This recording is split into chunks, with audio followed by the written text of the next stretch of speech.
I am so grateful to be sitting here today on Fault Line, talking to you and thinking about the turkey that awaits me when I get home. Wait, are you saying Gary's a turkey? Because that's what I took away from that. I just want to be clear. I will be cooking turkey, but not for Rich this year.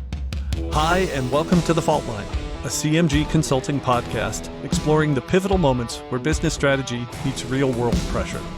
This is going to be a short bonus episode.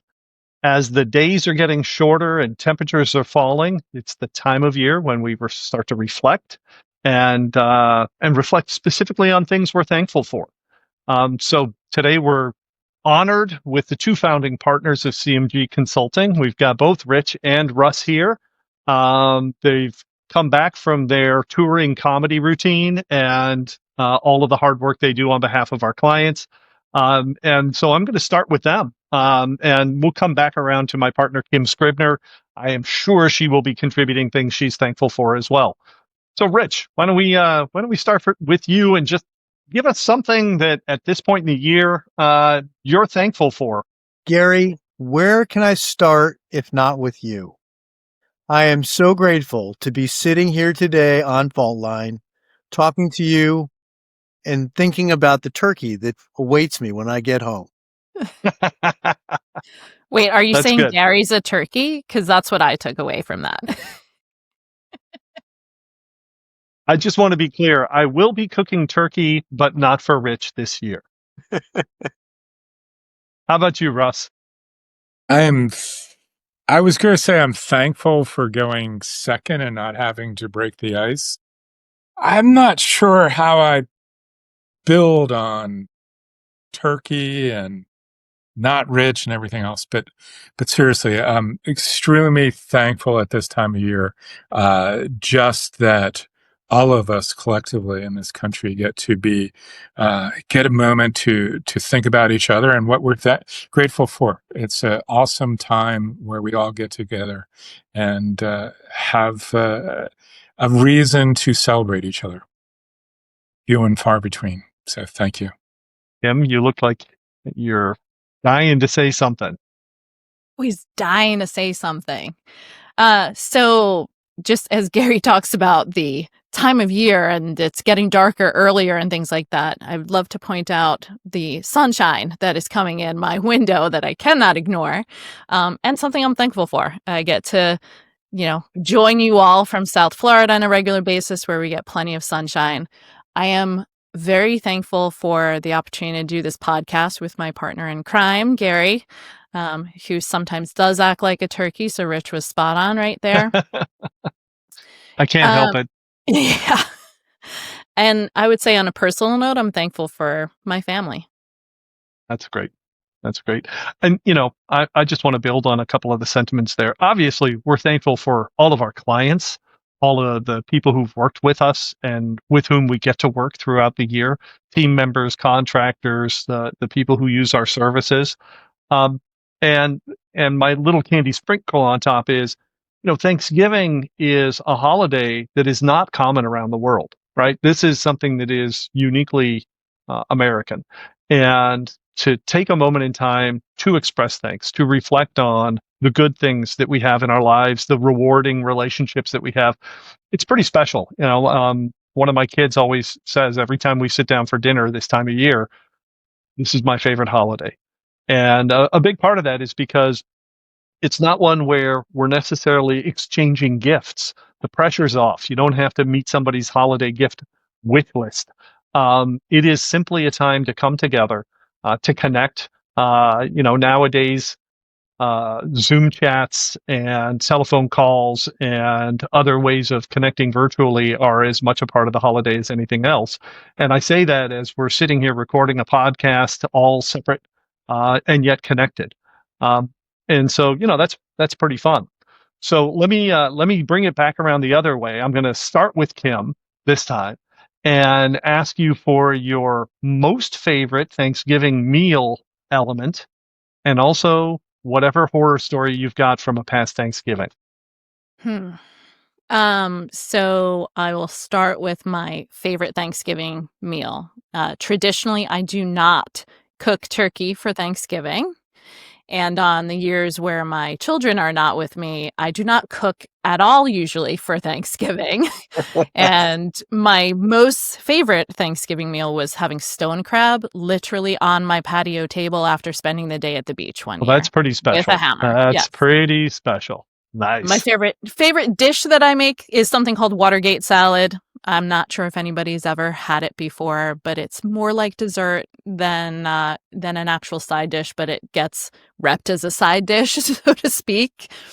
A horror story from Thanksgiving. I don't know if I have one. I've never like blown up a turkey or anything crazy like that. So Thanksgiving has my entire life been my favorite holiday. So Awesome.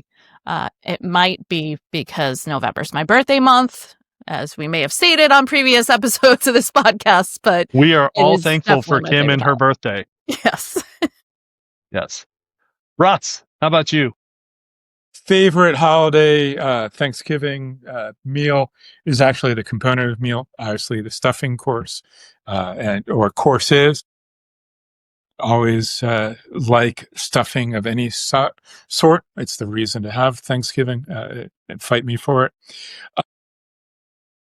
I will say that while my wife is a former caterer and an extremely good cook, for the majority of our married life, got to celebrate it with my late father-in-law and my in-laws, or family.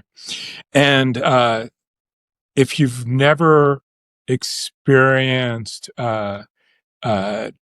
Thanksgiving with an absolutely brilliant man with no EQ and no filter, it makes some awesome experiences that rank in the what were you thinking badness of Thanksgiving, whether it's Hashtag awkward. well, anything from literally making sure you were not in the line of fire when the blender went flying across the hallway because of frustration, to being cursed out in numerous Southern dialects for whatever transgression happened. It was always an interesting march to an incineration of all good tidings of Thanksgiving. As rough as some of those experiences were, it made you thankful for family and being together to experience chaos and insanity all at one time as a family. I'm envisioning a holiday movie based on that, Russ, called Get Stuffed, with the proponent throwing a blender out of the kitchen. That would be the PG rated title. Well, there'll be the director's cut that comes There out would be later. a lot Yeah. of other descriptors, yes. Okay. But it was an awesome time. But there would be 15, 20, 30 of us around, friends, family, people from outside the U.S., inside the U.S., coming together. It was awesome. Spectacle was a key word. Awesome. Rich, you are up. Yeah, man. So I've got to say that element of the turkey dinner that looks like a can, because that's where the cranberry sauce came from. Love that. Love the ability to slice my cranberry sauce into very, uniform slices.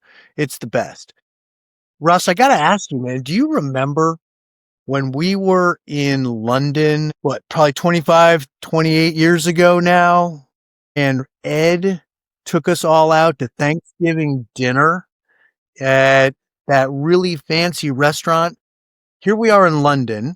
The idea of Thanksgiving dinner didn't really sit too well. Well, he made sure that this restaurant not only came forward with the turkey and the stuffing and the cranberry sauce, but to cap it all off, somebody, don't remember who, spilled their champagne on Ed's wife's outfit, Janie's outfit, and she disappeared and came back in a few minutes with the waiter's outfit on, and that's what she wore throughout Thanksgiving dinner. Oh, love it. And by the way, for anybody listening, Ed is the notorious father-in-law. So when you hear Rich referring to it, he is speaking from firsthand experience. He's the CNCMG right behind your head. while I was MIA for that meal, that was notorious for lots of stories. I think somebody's chair or something like that collapsed, and there was That would have been turkey by Fob. battered, and Well, this is I just wasn't going the I wasn't sequel. going to point that out. This is just the sequel. This is Get Stuffed London style. Um, Yeah. British accent, yes. oh, that's good. That's good. Johnny turkeys.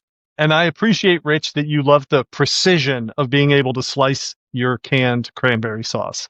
Necessary every time. Yeah. We're getting all kinds of insights about these people as we listen to these stories. For me, I love the cranberry sauce. I love cooking the turkey. I learned the practice of cooking the turkey and how to stuff it and how to produce the stuffing and gravy and everything else from my grandma. She was the one who hosted. And so for many, many years, that was, a tradition to just sort of hang out in the kitchen with Granny, observe, absorb, learn. I've got a few of her recipes. And my, my misadventure story is one year as we're hanging out and enjoying what was sometimes 30 people sitting around the tables at Thanksgiving. The pumpkin pies came out, and she usually baked a ton of them. And at first bite, there was a collective moan because instead of sugar, she had salted all of the pies. So you can just imagine we probably had 25 to 30 people sitting around who'd all taken that first bite of pumpkin pie with whipped cream and got a mouthful of salt.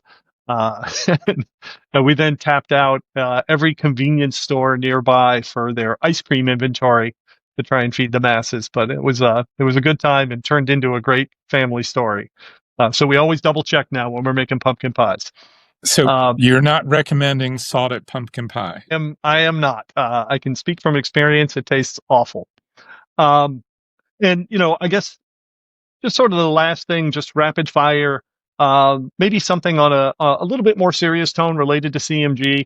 How you're feeling at this point, and how you might express it to those who actually enable us to do this work. Rich, I'll go to you first. Thank you, Gary. I am so grateful for all of the clients that we've had an opportunity to work with this year. This has been another terrific year for CMG with a couple of dozen different projects that we've worked through the pipeline with a variety of top-notch, stellar clients that have been real partners with us as we've been able to solve the challenges that they have, whether it's in brand equity, whether it's in strategic planning, whether it's in analysis, insight driving, great decisions out there in the marketplace. With all of the chaos that's going out there in the world today, it is such a relief to have client relationships and those recurring opportunities to help people succeed in the marketplace. Yeah, that's great. Russ. Building on that theme, I was thinking about this conversation a few hours ago. I was lucky enough, fortunate enough to based here in Durham. We're sitting next to the ballpark of the Durham Bulls. I was able to sit down in the stadium with a client, have lunch together, and just look out over the field, which is decorated for the holidays, and talk about the state of the world and where we're going and what opportunities they have. We get to do that day in, day out with so many people who care passionately about helping their organizations and their teams grow. That's a great experience. Really thankful. That's why Rich and I started this company now 28 years ago, January 1. And we still get to do it and still have these conversations, and they make us better every day. And all the team that gets to help us in the journey. We thank you all. Could not do the great work that I have the opportunity to do without our external consultants. So I am thankful for our 1099s and appreciate everything that they do and how well they make CMG look.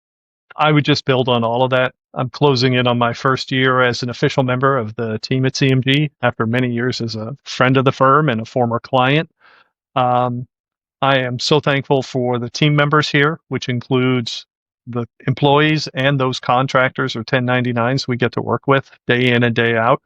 They bring their A game each and every day on behalf of our clients. It is impressive, and I learn every day from members of the team.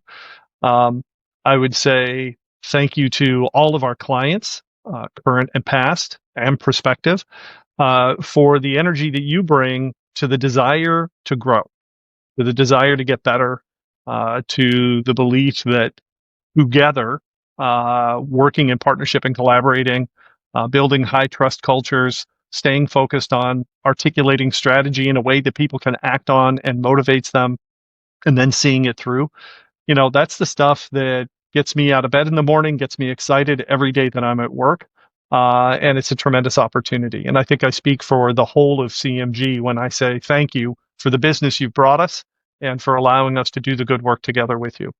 And with that, we'll bring this bonus episode of The Fault Line to a close. I hope everyone has a safe holiday and eats too much, enjoys the laughter, even if it's born out of flying blenders or mistaken ingredients. But try to enjoy the day and the people in it with you. And we'll be back soon with the next episode of The Fault Line.